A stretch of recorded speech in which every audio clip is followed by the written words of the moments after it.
What's good, everybody?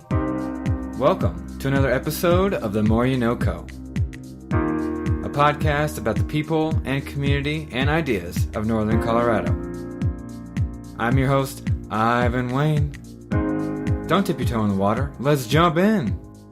Today, my guest is Wade Willis, the manager of Open Space and Trails for Windsor, Colorado. What the heck is Open Space and Trails? What are they talking about? Would you like to hear a native Coloradan born and raised in Windsor's thoughts about the intense growth of the area? Stay tuned and find out from the episode. And here I sit in the presence of none other than Wade Willis, the Open Space and Trails manager for the town of Windsor. Thanks for joining us. Thank you. Yeah, here we sit in Wade's office. So let's start. I assume that many people out there will be asking, what is Open Space and Trails? What does that entail? Open Space and Trails is, as defined in Windsor, is primarily all of our areas that are not developed into neighborhood parks. So they're not ever going to have a soccer field on it. They're not going to have a typical playground like a post and platform playground. They're not going to have volleyball nets. It's mainly things that are supposed to be more in the natural environment. So anything that a lot of areas adjacent to the river, the Poudre River through town is one of the biggest assets we consider a part of open space. Areas that have more natural looking vegetation, so they're not always going to be mowed all the time. They'll be green in the spring, brown in the fall. A lot of times that can be considered open space. And then trails is really, in Windsor, is primarily the Poudre Trail. We have the Great Western Trail that's in part of Windsor, the number 2 Ditch Trail. Those are our 10-foot wide ribbons of concrete. We have some soft surface trails. And then we also kind of... I think this is a part of being a small community, but we also consider a lot of our bike lanes to be a part of our trail infrastructure because we're trying to encourage bicycling and, active lifestyles. Right. Well, for bicycles to get from trail to trail, a lot of times they have to go through town, right? Exactly. Yeah. Exactly. And a very famous part of the open space and trail system here at Windsor is the Poudre River Trail, right? Absolutely. Yeah, the Poudre River Trail, we're on the west end of the Poudre Trail Authority. So many people don't know that the original Poudre Trail was a concept that was developed in the early 90s by a group of students at CU Boulder. And it was to have a trail all along the Poudre River. Greeley kind of developed a group or a board that was made up of 2 representatives from Greeley, 2 representatives from Weld County, and 2 representatives from Windsor. And that group went through the monumental effort of getting many, many easements from landowners to allow for this trail to be constructed. They had many, many donors. The city of Greeley did a phenomenal job at getting many grants so that all the trail from Windsor all the way through Greeley is primarily funded with grant funding and donations. And then, which is different to what you see in Fort Collins, where much of that is on City of Fort Collins owned property. They acquired the land with taxpayer money. They may have gotten grants, but most all of the trail over there was bought and purchased through city efforts. It wasn't a nonprofit board like the Poudre Trail Authority. Right. You said easement. Is there a difference in that between like a town just buying land and putting a trail through? Yeah, absolutely. So an easement is where a landowner, so I'll use the Poudre Trail. So you'll see a lot of the areas that the Poudre Trail is at the bottom of a farm field. Well, that landowner, that farmer said, yeah, I'm not using this. I will allow you to put your trail on this ground. And what you're given is the rights to use that particular piece of ground for the trail. but you may not actually own the ground that it's on. I see. So it takes a lot of cooperation from other people. Oh, absolutely. Yeah. It took a lot of buy-in and a lot of commitment and community support and partnership development and leveraging. So, it's been a great endeavor and very successful model. We're looked at, across the country as a really successful model for getting this accomplished the way it was accomplished. Right. Disclaimer here. So, Wade Willis, the person I'm interviewing right now, currently my boss, my supervisor for a part-time position here at Open Space and Trails. I worked for you all full-time over the summer. So Yes. I may reference things we've talked about in the past. That's how we know each other. We didn't meet online, a random chat board or something weird like that. So, you once told me a story that when you were a child, and we'll get into where you grew up later, but when you were a child, you saw that the Poudre Trail was going to be finished between Greeley and Fort Collins. You are no longer a child, and that still has not happened. What's the deal? In your own words. So that was about 35 years ago. And, the concept of the trail, when it was developed, it was a concept. And it requires, with any land development, it requires a lot of partnership and collaboration. I can't remember exactly. I think it's 21 miles of trails completed between Windsor and Greeley at Island Grove Park. And I don't know how many miles is completed in Fort Collins. There's several sections that Larimer County, the town of Timnath, and the town of Windsor is still helping to work on acquiring easements or agreements from property owners to get across their properties.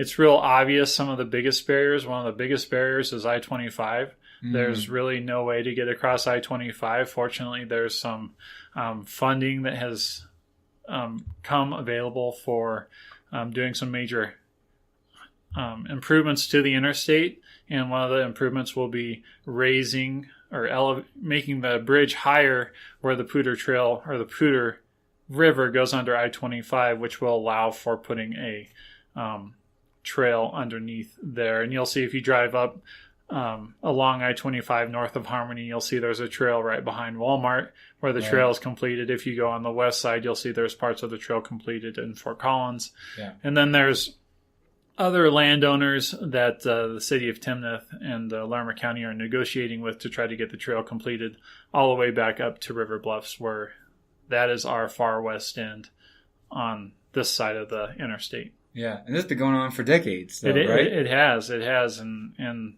it's, I think you can look at what has been successfully completed based on population densities. Where Windsor's first section of trail was at Eastman Park, and that was kind of the closest to the core of Windsor. You look at the first sections that were completed in Greeley, that was at Island Grove Park. And then the trail just spread out from there. And then you look further to the west, there's kind of smaller or less population density, so there hasn't been as much of an emphasis, I would say, to get the trail completed. Right. So now the Poudre River Trail starts somewhere in Greeley, Island Grove, right? Right. Goes out a little bit past Windsor. But then if people want to go to Fort Collins or travel from Fort Collins, they have to use shoulders on back roads, right? Correct. Yeah. Yes, that's really the only way to get it done. Otherwise, you're trespassing on private property. Right. Don't do that. Don't do that. We're not. Wade Willis says do that. Isn't being endorsed by Open Space and Trails. No, do not do that. You can use this episode in court. So we'll edit that part out, right, Ivan? Yeah, we'll see. So how long have you been here with Open Space and Trails? Well, I've been with the town of Windsor for 18 years, but it was just this last year, January 1, which I was able to focus and was dedicated solely to Open Space and Trails. Prior to that, with Windsor being an emerging community, we have a lot of positions that have to do many things. And I was the Parks and Open Space Manager, which had me in charge of, all of the green areas, the cemetery, forestry, and trails and open space. And it was too much for one person to do, so we split the position. And now I've been fortunate enough to take this role and really follow my passion and really get to build the program and grow it. Right. So did the growth of Windsor and the kind of influx of the population allow the department to grow enough for you to be a standalone OST department? Yeah, absolutely. There's two things that drive that. It's not only the growth of the town, it's also the passion of the community, the passion of the town board. If there wasn't an emphasis in this community to have open space and trails, if they didn't see that as a priority, there wouldn't be the support for breaking that out. It would just be something that, would be continued to be maybe second tier. And I don't know a better way to say that, but there's a recognition that this is a very high priority for the region. Our residents find this to be very important. There's been many studies, surveys done of the community, and the community has spoken very loudly saying, we want this. We want this to be a priority, so let's make sure we're allocating the appropriate resources to get it completed. Right. And you've had similar positions in other towns in northern Colorado, right? Greeley before? Well, or maybe not similar, but... Yeah, it wasn't similar, but I did work for the city of Greeley for 2 years, where I was affectionately known by some people as a tree Nazi. Okay. I did code enforcement for the city of Greeley. I would go around and make sure that trees were healthy and safe. And if they weren't, I had to make contact with the homeowner. Greeley had an ordinance that it was the homeowner's responsibility to maintain their trees. Mm-hmm. So I would make contact, and I would sometimes have to tell people, you need to trim your tree. It's unsafe. You need to remove your tree. It's hollow and may collapse at any moment. And so it was a tough job, but it was a great learning experience to learn how to deal with difficult situations and learn how to be diplomatic and, don't laugh. I can be diplomatic. Because in that job, no one's happy to see Wade Willis show up at their door, right? Because you're there to say, hey, you have this tree on your property, it needs to get taken care of some way. Right. A lot of times people weren't terribly excited because I was going to cost them money that they didn't necessarily have budgeted, and I think a lot of people take their trees for granted, and they don't recognize that they're an important asset, that they need to save money and they need to make sure they have enough money to care for them. Otherwise, they get to a condition where they may have to be removed because they're a safety concern. Well, it's all fun and games until a 100-foot tree blows over, crosses 3 yards, and causes a huge amount of destruction. Yeah. Fortunately, I've never been involved with somebody losing their life, but that's what's really important about having an urban forestry program, is that you do have professionals kind of monitoring and looking out for the urban forest to kind of help to ensure that it's safe, so that you can help reduce the liability or the risks of trees failing and hurting somebody ultimately. Because we have trees all around us. They're over our public right-of-ways, our sidewalks, and it's really important that we monitor them and we care for them. Right. Well, it's just like reckless driving. And there are rules and there are laws so that people drive responsibly. And I had never really considered that we need to be responsible with these huge living organisms, trees, in our yard, because they branch over and they affect other people. Mm-hmm. And power lines, too. I'm sure that was a big thing with you all. Yeah, absolutely. Yeah. So do you have any other positions besides that one before coming to the town of Windsor that were related? So you're making me almost feel younger by asking these questions. You're welcome. I'll take a pay raise whenever you're ready.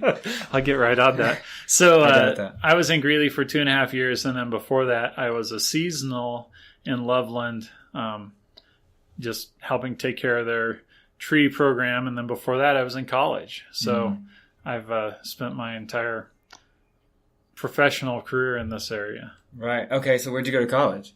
I went to CSU, Colorado State University in Fort Collins. I studied horticulture, landscape horticulture, and I started kind of down the road of almost working in a tree nursery, and I didn't enjoy that as much, and was very fortunate to get into government work so I could kind of, I don't know, I like being a steward for, I like being a service-oriented individual working for the community, as opposed to at a tree nursery where, it's great that you're helping green up the world, but it's a for-profit business.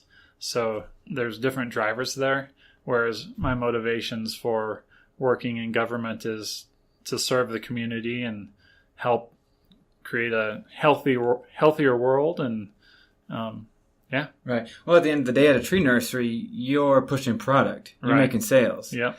And not that that's negative at all, but that just wasn't your calling. No, that wasn't where my passions were. And I definitely have found my passions are in civil service, because it's I don't know. I get excited to get up every day. I get excited when we do a new park opening or a new trail opening. I get excited about working with landowners to try to navigate, the best way to build a trail through their property, or looking at acquiring easements. It's fun. It's exciting. I like dealing with the community, getting calls from people. It's so funny. People call me, are like, I'm so sorry to call and complain. It's like, you're my best eyes and ears. You're using it. You're the user. I don't have the benefit of riding that trail every day like you do. So call me.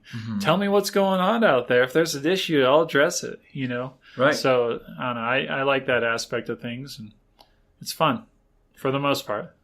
Right. Well, every position is going to have the down days, right? When or how did young Wade Willis decide this was the path? So, to go into college with a major in horticulture. Yeah. So, out of high school, I love the outdoors. In high school, I love the outdoors, and I was going to be a forest ranger. And I went to Fort Lewis College in Durango, and I started taking the core classes for being a forest ranger. And I found out very quickly that I didn't care how a baby bear was born. Like, I wasn't into the animal side of things. I just liked being in the woods. I liked being in nature. I wasn't as excited about, life cycles of animals. It's rain important. Cycles but that wasn't my focus. And so I went to Fort Lewis for a year and a half. I took the core classes, and my next door neighbor, where I grew up here in Windsor, worked at Ptarmigan Golf Course, and he offered me a job, and I worked at the golf course when there was only 3 houses out there. So I was a really good golfer because there was no houses to hit. But I realized I really liked that aspect of things. I liked growing things more than I liked, the other more scientific aspects. And I don't know if scientific is the right word, because there's a lot of science in growing green things, but I was just more into growing the green things as opposed to the biology of animals. So yeah, you wanted the experience of being out there and working with nature, not necessarily the academic side. Right. There's nothing wrong with that. Yeah. Well, and I enjoyed. So I went to CSU and I started studying. I started to look at the possibility of being like a golf course superintendent, but I found that I was like, I really like this more broader approach to growing everything. Not just grass that probably shouldn't grow in this part of the world, right? Because we water it so much. So I enjoyed that aspect. So that's what got me to CSU. And, I've always been very fortunate.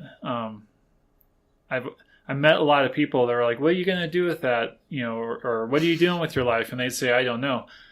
I somehow, my wife gives me a hard time, but I just always had doors open, for me. And she always tells me it's because you work hard. It's not because you're just standing there, the door opens. Like, you're working hard, and people see that, and they say, hey, would you like this opportunity? And I, look at the opportunity. I'm like, yeah, cool. That sounds like fun. So I've been very fortunate that way. It hasn't been kind of a fight of not knowing where I was going. It was kind of seemed laid out for me, and I just kind of stepped through the doors that were open for me that seemed like good opportunities, and just kept doing that. Right. Well, okay, so let's run with this metaphor of the door being open, right?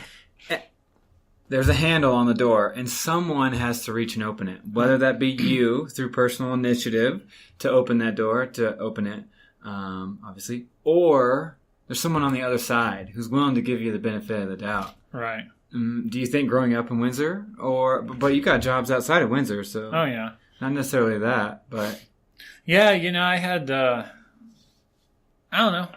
I just had lots of opportunities, and I feel like they were. I've definitely had some that were like because I knew.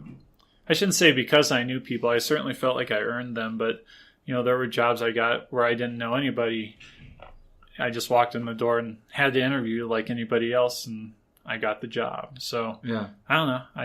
You're just so impressive. You don't even remember how you got here. Yeah. No. Yeah. I am so impressive. I don't know how I got here. Hey, you got a free microphone sitting right in front of you. This is the time to toot the horn. Yeah. No, I've been very fortunate, but it's not because I've been sitting on the couch playing video games all the time. It's because I get out and I like to work, and I guess I'm somewhat agreeable. I'm good to look at. I could say that because nobody could see me through the radio. Right. So. Well, we have an Instagram. I'll post a picture of you and we'll prove you a liar. So. Nice. You mentioned you grew up in Windsor. Yep. And I'm sure with the influx of people and time that Windsor has changed drastically since you grew up here. I mean, you mentioned that there's a Frisbee golf course in town, and that used to not be there. It was just some dirt hills, and you go ride your bike over there. So, I mean, You've watched this place change, I'm sure, astronomically. Yeah, I have. I've watched it really explode. Fortunately, most of the explosion has come while I worked here, so I didn't find it very disturbing. In a lot of ways, I think some people, they leave town for a while and they come back and it's like, oh my God, what happened to this place? So it's almost like one of those things where you don't realize how much it's growing when you're in the midst of all of it. I've been so incredibly fortunate that I've been in a position where I can help, participate in the growth of the community. You're a part of it. Yeah. Well, I'm a part of it, but even my role with the town of Windsor, I've always been able to review the development plans that come in and make recommendations on the landscaping that goes in, and so I don't know, it feels good to be a part of it, and it doesn't feel like something, even though I have absolutely no control over it, it's not something I feel like I don't have control over. I feel like the growth of the community has been good to a large degree. It's still pretty quick to get across town, so I think the town still feels small to me in a lot of ways. I still feel like it's easy to know your neighbor or just somebody from Windsor, and we're not to a point where I think it would feel like we're losing control when we lose the ability to know each other, but there's still such a tight community feel to Windsor that I think that makes it still feel kind of small, even with all of the growth. Right. Well, I lived in Greeley for 2 years before I even knew Windsor was located over here. Yeah. And that's not because I don't get out a lot. I make it to the mountains. I used to go to Estes all the time. And I'd always heard of Windsor. I literally just didn't even know it was over here. It's not that big of a place even yet, but... Yeah, and it really isn't a destination except for, I listened to your excellent interview with Pat Weekland from High Hops. Excellent. And, there are some things that are starting to be a destination, making Windsor a destination. We have a few festivals that might bring people from out of town, but we're still small enough that it may not draw a lot of people. But it is kind of funny, some of the things we do have, like, this is just a random example, but my next door neighbor, I live in Fort Collins right now, and my next door neighbor brings his kid every single day at 6 a.m. to the NoCo ice arena, which I don't know if we're the only sheet of ice in northern Colorado. I guess we're the only one for kids that age, or at least that's a big draw. But there are random things that I think are bringing people to Windsor, and if you don't have those random things, there's no reason to come to Windsor. Right. I hate to say it. Well, charming downtown, I'll say. excellent bike shop. You got High Hops. There's a lot of places here. It may not draw people from outside the town, but I feel like if they experience it once, they're likely to return. Right. Did Open Space and Trails have any hand in the wine festival that just rolled through Windsor lately? We did not. Our recreation or special events division helped facilitate that, but Open Space and Trails did not. Right. Does Open Space and Trails have any certain events throughout the year that they host? Like Thursday Night Bike Ride? Yeah. Shameless plug here. Thanks for the shameless plug. So, this year we tried something new. We did Thursday Night Bike Rides every other Thursday from some portion of town that represents. So every portion of the town is a district for a town board member.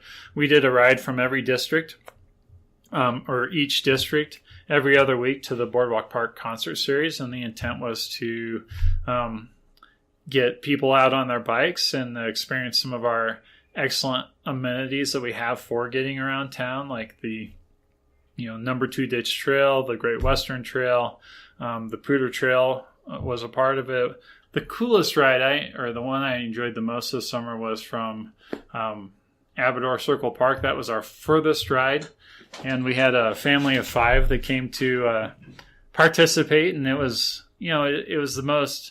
Not only was this a great opportunity to get people out on their bikes and have them experience Windsor in a way they may not always, it also was a great opportunity for me to try to see how people use may naturally use our trail system without, because this goes back to that. I love getting feedback on the community's perspective, because I see things through my eyes all the time, and I see how I think it should be used or how I want it to be used. But when you have a family of 5 behind you of varying ages and skill levels on their bikes, using it how they're going to use it, it was just so eye-opening of like, oh, okay, yeah, I can see how that would be confusing to a 9-year-old, or I can see how making a modification there might help with helping those people get across that intersection. So it's not that we found anything that was egregious and way out of control, but it was just a great opportunity to see how our system gets used. And the most fun part of that ride, this is the most exciting part of that, we rode it into Coyote Gulch Park, and one of the participants, I think he was 13. His tires were a little bit low. I'm like, you guys know we have a bike work stand over here? And we stopped by the bike work stand. He and his brothers were so excited about it. We put air in a couple of their tires. He jumped back on his bike. He's like, oh my gosh, this is so much better. It just offered such a better, it was great to be able to teach somebody how to be a, better participant in our systems. I shouldn't say participant, but how to enjoy the use of our systems better. Because if your bike doesn't fit well, or if your bike has low tires, you're going to be less likely to want to get on and ride it.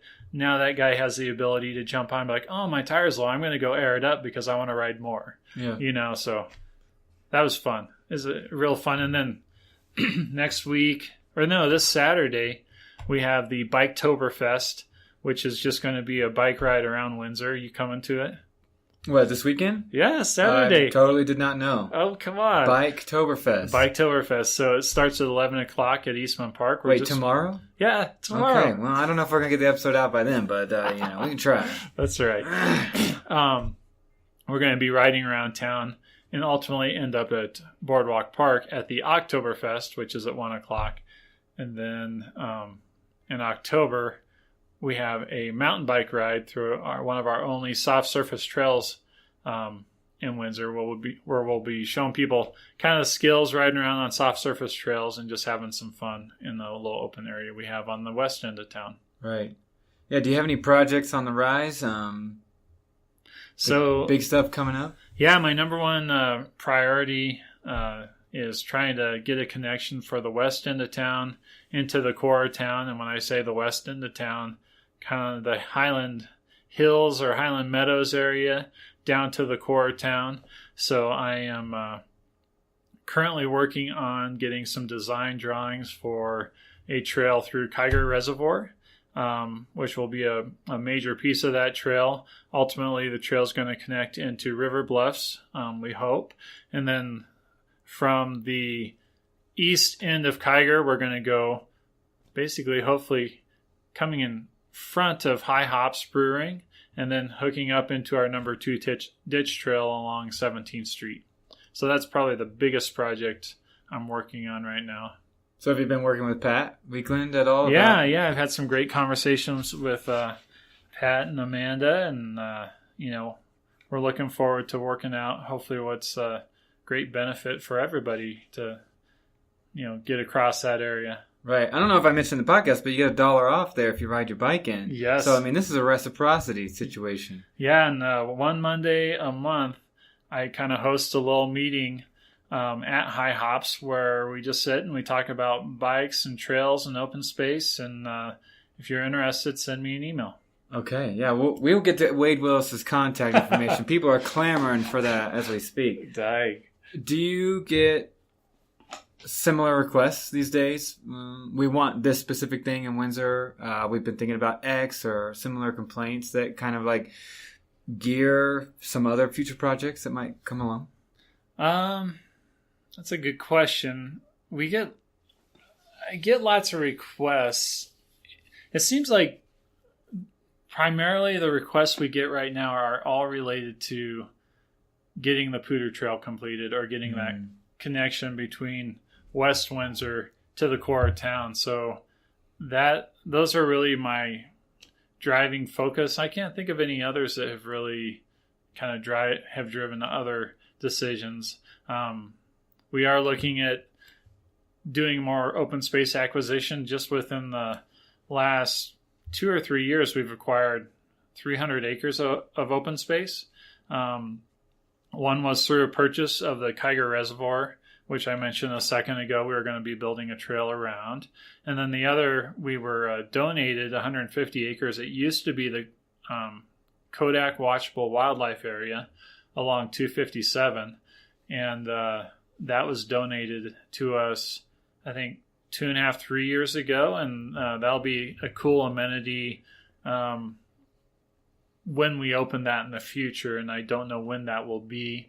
But currently that site is about 70% used for agricultural purposes. So it's still farmed, which is a great use for it. And then the other portion of it has the Poudre Trail on the north end of it, and then the rest is the old Kodak Watchable Wildlife Area. Right. So I would say, and correct me if I'm wrong, one of the biggest barriers to developing projects like this is manpower, time, resources, and like you mentioned with the easement process, there's a lot of hands involved in these types of things. Yeah, absolutely. Aside from manpower and time, money's probably the other big challenge. It costs money to acquire these properties, and it does take tremendous amount of time to work with all these partners and get everything done. And being one person trying to do it all, I love it. I love my job, but it's hard to do everything, and it's hard. I think the most challenging part of it is figuring out what's the appropriate peg to move next, because you want to do all of it all at the same time. And everybody has that problem, I think. But right. Well, not only are you looking at easements, you're putting out government contracts, but you're also worried about, hey, this trash can blew over, or we got to mow this section of trail, or there was a hailstorm last night and now there's branches all down the Poudre Trail. Yeah. And the great example, you were directly involved with this, but we got 1.5 to 2 inches of rain the other night that completely flooded out one section of our trail, which we had to go out and try to get it all cleared up, and we had to make it safe for the bicyclists. And you have these things that kind of hit you out of left field that kind of knock you off track for getting your priorities for that day done. So, But yeah, it's fun. And so since Open Space and Trails has become its own department, I've been the only employee that you've hired specifically within this department, right? Correct. Biggest mistake right there. Ivan's been the best. No. But you're looking to expand, and one of those problems is resources, money. Right. You want more staff so that you can get on these projects faster, and that just takes time and approval and budgets. Yeah, absolutely. Well, with any, just like your household, you have to look at everything from your overall budget. You have to look at the whole thing. You look at, do we replace the roof now? I need a new refrigerator. That sidewalk or up to the house needs replaced. You have to prioritize. The town is no different, but we're leveraging huge things like, acquiring more water so that people can live here and have enough water, taking care of our streets, our police force, everything else. And so we're all, coming out of that same pot of money, and the town board has to prioritize, like, well, what's the most important? How do we prioritize and get all the stuff we need? We're hopefully within the next year or two, we'll be doing a master plan where we will be going to the community to ask them what their priorities are. And I think specifically related to open space and trails, how do you want to pay for it? Mm-hmm. What is your priority? How important is it to you? And that's a discussion that every community along the Front Range has at some point. When the community is coming to you saying, we want this, we want this, we want this, there's always that turnaround of like, okay, so how do you want to pay for it? Right. So. Because you got to meet in the middle, and right. You got to allocate resources. And if we have a total budget, anything we put to open space and trails has got to come from somewhere else. Right. So it's a reprioritization. Right. Yeah. Yeah. Yeah. It's fun. It's an interesting challenge, and I don't know what else to say. You can edit that out. Nope, that's staying in there for sure. So I wanted to get your on-mic opinion about the growth of Windsor, Northern Colorado in general. We talked about it before. I feel like you're in full support of it. I mean, we mentioned that you're seeing Windsor explode. Yeah. I don't know that, I don't know if full support of it is the right way to say it. I recognize that, there are a lot of people that want to live here. There's a reason I want to live here. I love it. And it's a beautiful, beautiful place. And, is it fair for anybody to close the doors? So I feel fortunate that I get to have a hand in kind of watching how that development occurs and helping to participate in the process a little bit. But, is it hard to recognize that my commute's getting a little longer every year? Yeah, that's hard. It's hard to see some of these beautiful areas that have always been big open fields turned into houses. Yeah, that's a little hard, but, I don't know that it's fair for anybody to say, I'm here now, you can shut the gates. I think, I just hope that as an entity in the Front Range, we are just smart about how we develop. We do it in a way that is beneficial to the area. We do it in a way that makes people continue to want to live here, because, I don't think anybody wants to get to a point where we're driving people out of town. Right. And the fact of the matter is, I don't know of any other model. I don't know of any other successful non-growth based model. If you want to grow, if you want to have new parks, if you want to have new trails, that's all based on growth. Mm-hmm. That requires new industry to come. It requires more money to come in this area so that we can pay for this. If we didn't have that, it would be much more difficult to have these trails that we have. It would be much more difficult to build these really cool parks that we have. It would be difficult to have the nice streets that we have. So I don't know what the answer is. So I won't say that I'm fully in support of it, but I recognize that this is a model that we have, and we have to work within it. Right. I'm a transplant myself. That was 4 years ago. Yeah. So I'm part of the quote unquote possible problem. And I've tried to think about it from the other side. And I was just thinking about this while you're speaking. I promise I was listening. But tell me if I'm wrong here.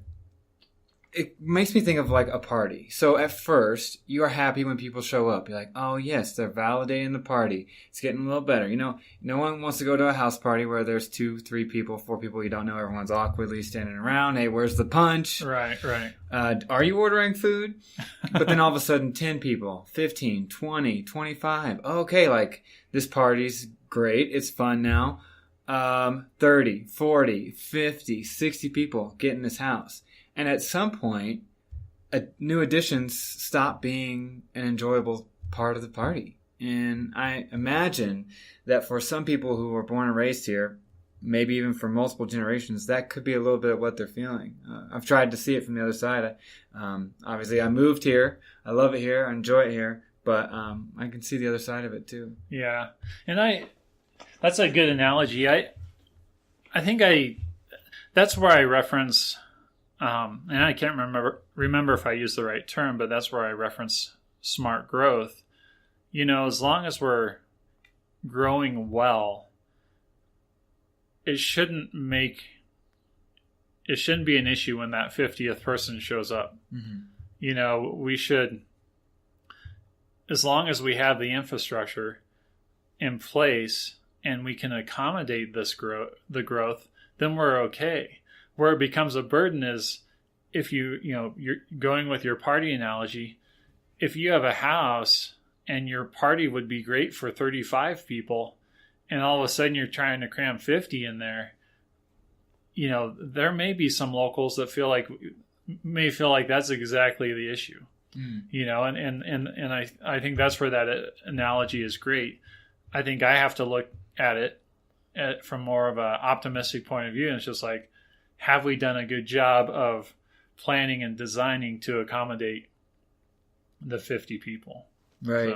Because at the end of the day, you can't prevent people from moving to Colorado. Yeah, absolutely. And so it's insanely popular. You know, maybe at the party they start charging a cover, or they start making you pay. They start passing the beer hat to go get the other keg. That's right. Yeah, and people don't want to put up. Right. Maybe that's what's happening with housing prices. I mean, we're seeing that. I interviewed Kelly Evans from Neighbor to Neighbor, and Kelly, I'm sorry if I get this wrong, but I think she said in the last 9 years, her house in Fort Collins doubled in price. I was sitting there, jaw on the floor. What? Doubled. And a lot of that's just the rising popularity. Yeah. And it comes with pros and cons, you know. Now that house can be sold for twice the money, but you're also paying the taxes on a house that's twice the money because it's harder on the roads because you have that many more people in the area. So, yeah. But yeah, the growth can be a really good thing. But I think, like anything, can have its breaking point that's hard on people. Right. Well, I think they're currently widening I-25 all the way from Fort Collins to Denver. Yep. Which I've advocated for vehemently ever since I moved here. I always thought that was a great thing. But now they're in the process of that. Maybe it'll help your commute a little bit. I don't know exactly your route. No, it won't. Oh, there it is. I keep hoping that somebody will figure out rail. I think that would be great. We are such a car-centric society, but it would be it'll be interesting to see if in my lifetime we get to a point where rail becomes a viable type of transportation all up and down the Front Range. Denver's got their light rail in, and I think you could argue that that's a lot of that's been based on growth. I think we're not feeling the pressures up in the northern Colorado area yet, but based on the amount of people that are moving here every day and the growth that's occurring, it won't surprise me if there are more and more and more conversations about rail up into this area. And hopefully we get to a point where there's less of a demand for a wider interstate. Well, I recently visited Chicago, and the train system there sprawls through all the suburbs. It's a great railroad system. We bought a whole Labor Day weekend pass for like $12. And the whole time I was riding that train, I thought, why is this not northern Colorado? Mm-hmm. And I thought, think about like an arterial system where like a main train line goes up to Loveland and then splits off to like Greeley, Fort Collins, Cheyenne, Estes Park. If you told me I could drive to a huge parking lot somewhere in Greeley and take a train, it's going to take a little longer, but I can get to Colorado or any of the ski resorts by train. All right. I've been doing that every weekend. Yeah. And that could be a driver, you know. Maybe the ski areas start to pay for getting a better train up to the mountains, because I-70 is starting to become kind of a nightmare. Well, now they put that one lane as a toll lane now to make some money there. Right. I know there is one train that goes up to Winter Park. Okay. I was going to say Winter Park, but if I was wrong, listeners were going to roast mode me on Twitter, and it would not be good. Yeah. So, I'll help you out, Ivan. Thank you. You, a Colorado native, you're here to help me out. Yes, absolutely. So the transplant. Yeah, you had mentioned before that Windsor is growing extremely fast. Do you think that the rate of growth will allow open space and trails to grow over time, or do you think it's still going to be a priority issue? I think. I'm not sure how to answer your question. I think open space and trails right this second is a priority for our town board, and I'd like to think that the intent is that our town board is representing the majority of our community. So I think, if I can say this, I think the limiting factor to our growth will likely be water, which may or may not benefit the further development of open space and trails. You mean just like water distribution to people's houses? Or? Yeah, exactly. Yeah. So, right now, if a developer wants to come into Windsor, he has to bring water. He or she has to bring water to be able to feed all those houses water. Like in a water tower, or? Well, they so one of your next couple of conversations you need to have is with water people. Okay. Water people, like mermaids? Or yeah. What are you saying? With people that are in the profession of, how we're going to feed all these thirsty houses in Colorado and how Colorado water law works. So basically, just an incredibly dumbed down version. Don't hold me to this podcast universe. People, basically what will happen is a developer can buy water out on the market. And they can bring that water and say, here's my water to feed my thirsty development. Or they can buy a farm that has water on it. And as long as they buy the water rights on that farm, they have something that they could potentially exchange that they ultimately could turn into water for those thirsty houses.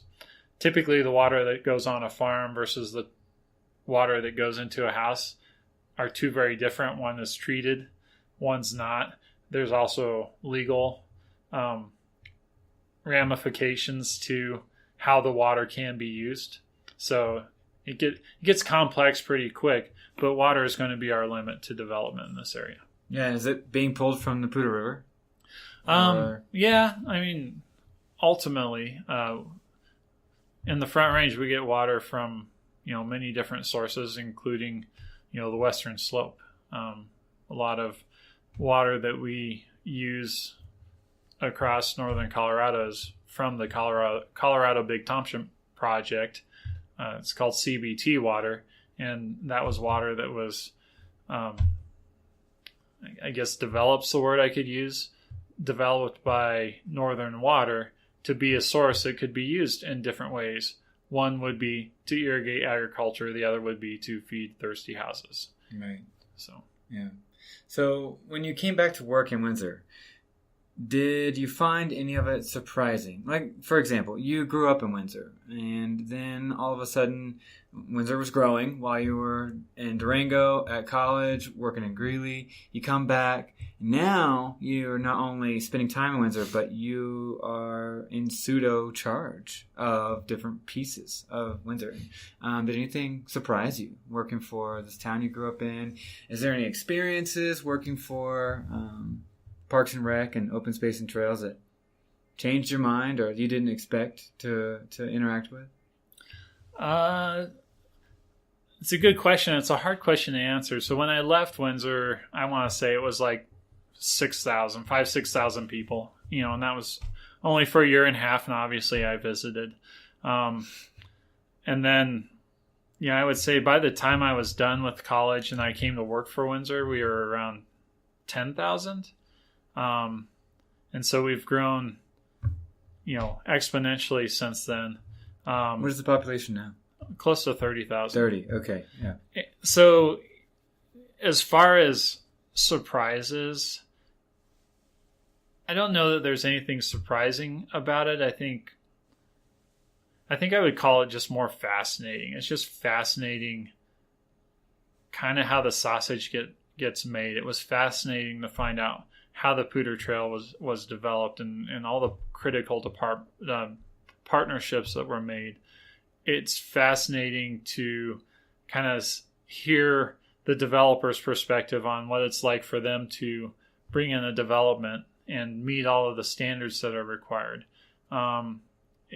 It's fascinating. It's fascinating to see, even to this day, I'm fascinated by looking at successful projects across the Front Range that got funding from like Great Outdoors Colorado, or partnerships that were made that you wouldn't, and I'm not going to be able to think of an example, but partnerships that you would never thought that would have been made that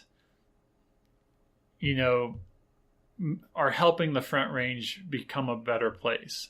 And I guess one random one, I'm on the Poudre Heritage Alliance, and we have a Play It Safe on the River program where we partnered. So the Poudre Heritage Alliance is primarily about the heritage of northern Colorado, of the heritage of the Poudre River, and how water law was basically founded on the Poudre River, and it's used across the world. And that's our purpose. Well, we developed a partnership with Poudre Fire Authority to help make the river safer because people were getting in life-threatening situations. In fact, a couple of people passed away getting trapped on a diversion structure to divert water off of the river into a ditch so you could irrigate a farm or for water treatment. And, that's a partnership you wouldn't naturally think of happening.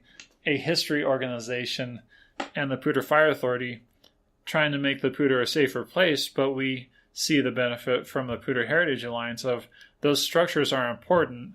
We wouldn't all be living here without those structures, so we need to see the value of them. We can't just rip them out.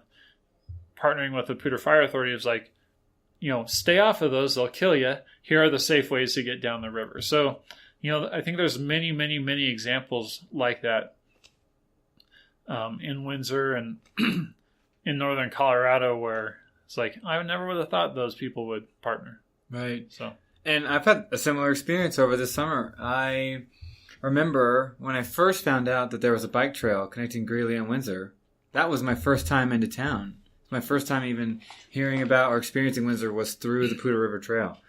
And I biked it, went to High Hops, and I thought, this is great. How did I not know about this? And then it was neat to get an opportunity to work here because I saw all the intentional effort that goes into keeping up a trail like that. It was things I had never considered.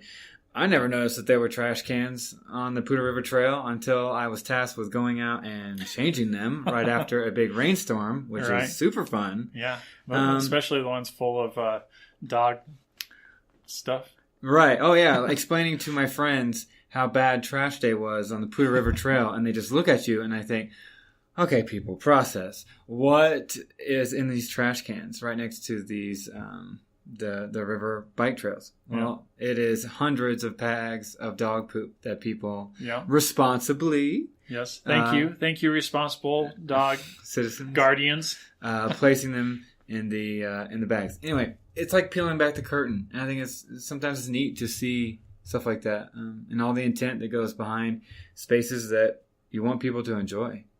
So. Absolutely, and I think that's an important and critical element to bring to the job. Did you find that did you find that you were better able to do your job looking at it from the user's perspective?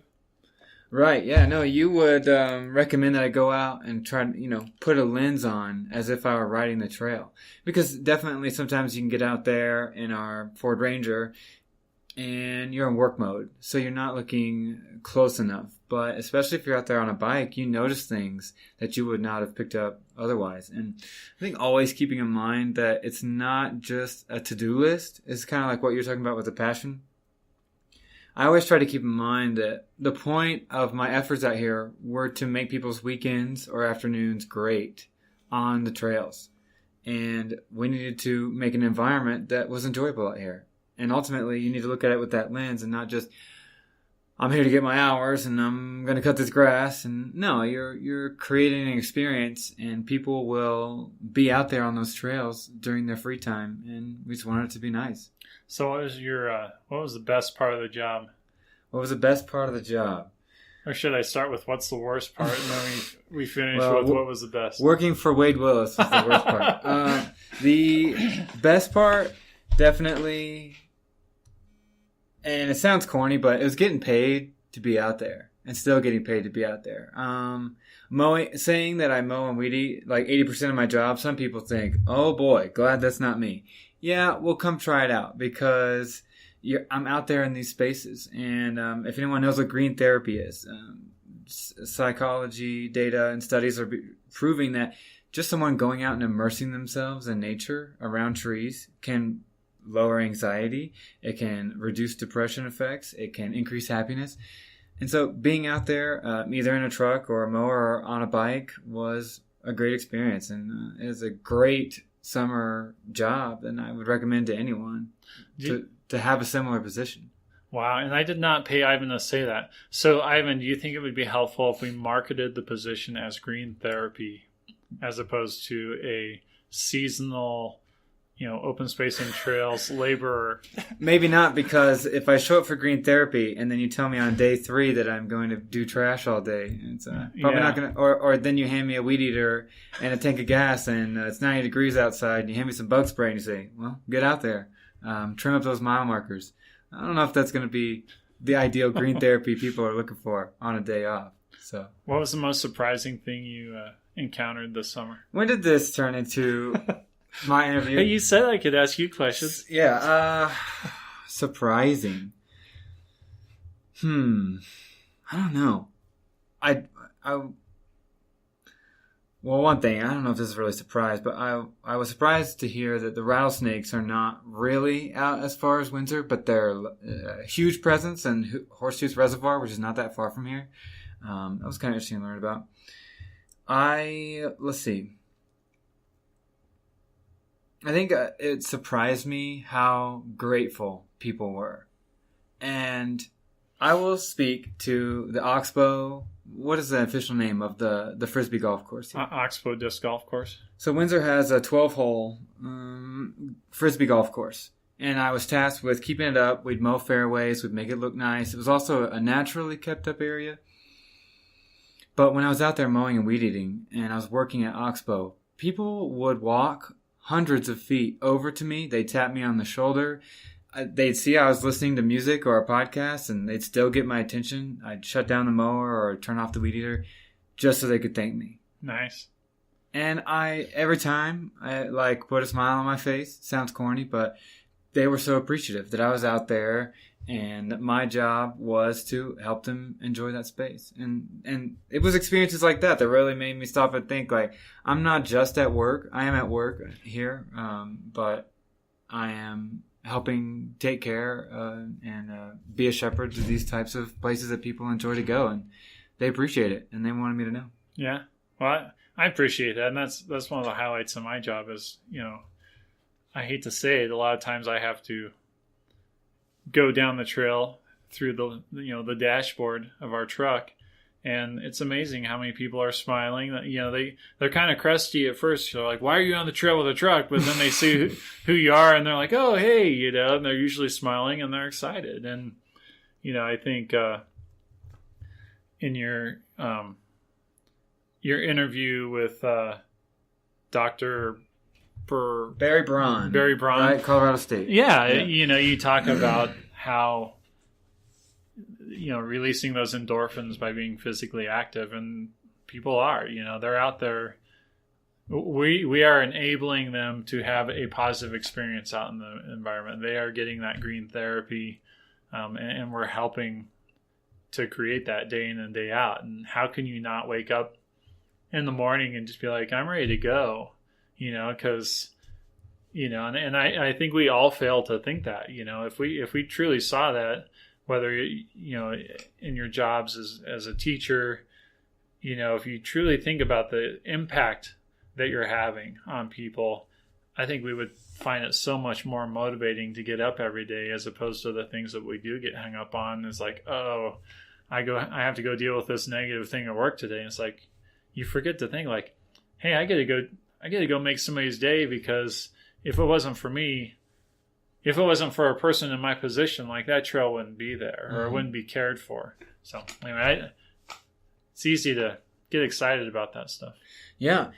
And in addition to gratitude, some people go into work, office environment, wherever, and a lot of people are stressed. A lot of people run around with intense days. You have no idea what's going on, packed schedules. Sometimes that can be a little negative. It can bring you down a little bit. It can make you feel frenzied yourself. When you're out here on the trails working, most people, let's say 99%, because I've met some people who weren't enjoying themselves. Right. Most people are enjoying themselves, and they're happy, and it's contagious.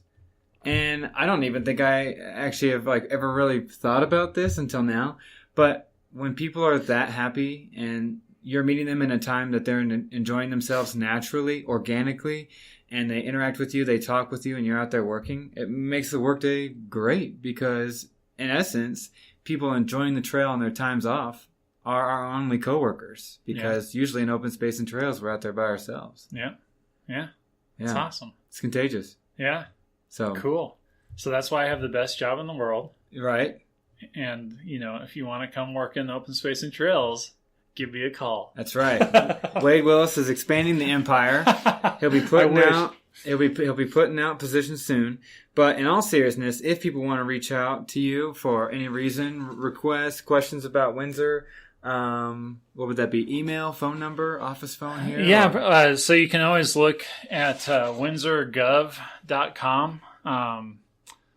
That typically always brings up in my web browser the Town of Windsor website, and you can type in Wade Willis. It should bring up my contact information. Or feel free to send me an email. My email is wwillis, WWILLIS, @windsorgov.com. And that's the word Windsor spelled out with a G-O-V at the end. So, look forward to hearing from. Very nice. And if you could leave people in the area of northern Colorado with one thing about Windsor, open space, and trails, what would that be? What are your parting sentiments? My parting sentiments would be, people need to take the same ethic that they have when they go to the mountains and, pack in, pack out. I think often we forget, because we're in this, for northern Colorado, we're in an urban jungle. And even though you're down at the Poudre Trail, look for ways that you can help make it better. If it's picking up a piece of trash that you see, it's just Ivan and I and some other parks guys that have helped us out this summer, but it's, there's very few of us to help care for all of this land, and it really takes everybody buying in to the vision and seeing that it's an incredible amenity and you can be a part of solving the problem. So that would be my parting thought. Right. So we want to be stewards of our land here in northern Colorado. Yeah. Whether that's here in Windsor, Greeley, Loveland, Fort Collins, Estes Park, anywhere. Yep, absolutely. Okay. Well, thank you, Wade. Thank you. I want to say a special thank you to Russell Isaac Long, the man responsible for all the music used here at the NoCo. Are you looking for a little bit of bonus content in addition to the regular episodes on the show? Look for us out there on the interwebs on Facebook, Instagram, and Twitter, all at The More You Know Co. Until next time, peace!